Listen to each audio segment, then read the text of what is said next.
নমস্কার। আজকে আমি আলোচনা করব এডুকেশন সাবজেক্টের ক্লাস 12-এর সিলেবাস। ক্লাস 12 দুটো semester, third semester, fourth semester, দুটো সেমিস্টার মিলে 100 নাম্বার। থার্ড সেমিস্টার রয়েছে ফুল মার্কস 50 এবং ফোর্থ সেমিস্টারে রয়েছে 50। এখন আলোচনা করছি থার্ড সেমিস্টার। থার্ড সেমিস্টারে হচ্ছে থিওরি 40 মার্কস আর 10 মার্কস হচ্ছে ইন্টারনাল অ্যাসেসমেন্ট।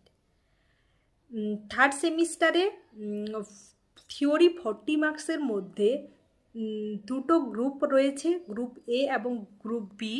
গ্রুপ এতে রয়েছে 20 মার্কস এবং গ্রুপ বিতে রয়েছে 20 মার্কস। গ্রুপ এতে আমরা পড়ব এডুকেশন ইন মডার্ন ইন্ডিয়া। এখানে দুটো ইউনিট 1, ইউনিট 2। ইউনিট 1-এ রয়েছে post independent period of Indian education system, আর ইউনিট 2-তে রয়েছে great educators and their contribution in education. Group বিতে দুটো ইউনিট, ইনক্লুসিভ এডুকেশন আর ইউনিট 2 হচ্ছে এডুকেশন ফর অল। আর 10 মার্কস যেটা রয়েছে সেটাতে দুটো বিষয়, 5 নাম্বার আছে ডেমনস্ট্রেশন অন এ টপিক আর 5 নাম্বার আছে গ্রুপ ডিসকাশন অর ডিবেট।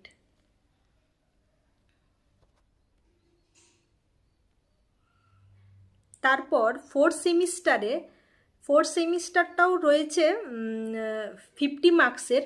এখানে থিওরি 40 মার্কস এবং ইন্টারনাল অ্যাসেসমেন্ট 10 মার্কস। 40 মার্কসের মধ্যে গ্রুপ সি এবং গ্রুপ ডি। গ্রুপ সি হচ্ছে 20 মার্কস আর গ্রুপ ডি হচ্ছে 20 মার্কস, আর 10 মার্কস হচ্ছে ইন্টারনাল অ্যাসেসমেন্ট। গ্রুপ সিতে রয়েছে ইউনিট 1 এবং ইউনিট 2। ইউনিট 1-এ রয়েছে learning and learning mechanism. Unit 2-তে রয়েছে মেন্টাল হেলথ অ্যান্ড ওয়েলবিং। আর গ্রুপ ডি 20 মার্কসের দুটো unit 1 educational technology and unit 2 statistics in education. আর যে 10 মার্কস রইল সেটাতে হচ্ছে demonstration on a topic 5 marks or 5 marks debate, group discussion or debate. এটা রয়েছে টোটাল 100 মার্কস দুটো সেমিস্টার মিলে। থার্ড এবং ফোর্থ 50-50 দুটো ভাগে ভাগ করা হয়েছে এবং প্রতিটি সেমিস্টারকে দুটো ভাগে ভাগ করা হয়েছে, গ্রুপ এ বি এবং ফোর্থ সেমিস্টারকে গ্রুপ সি ডি। আর 10 নাম্বার যেটা রয়েছে সেটা থার্ড সেমিস্টারে ইন্টারনাল অ্যাসেসমেন্ট আর ফোর্থ সেমিস্টারও ইন্টারনাল অ্যাসেসমেন্ট। এটা হচ্ছে পুরো ক্লাস 12-এর সিলেবাস। নমস্কার।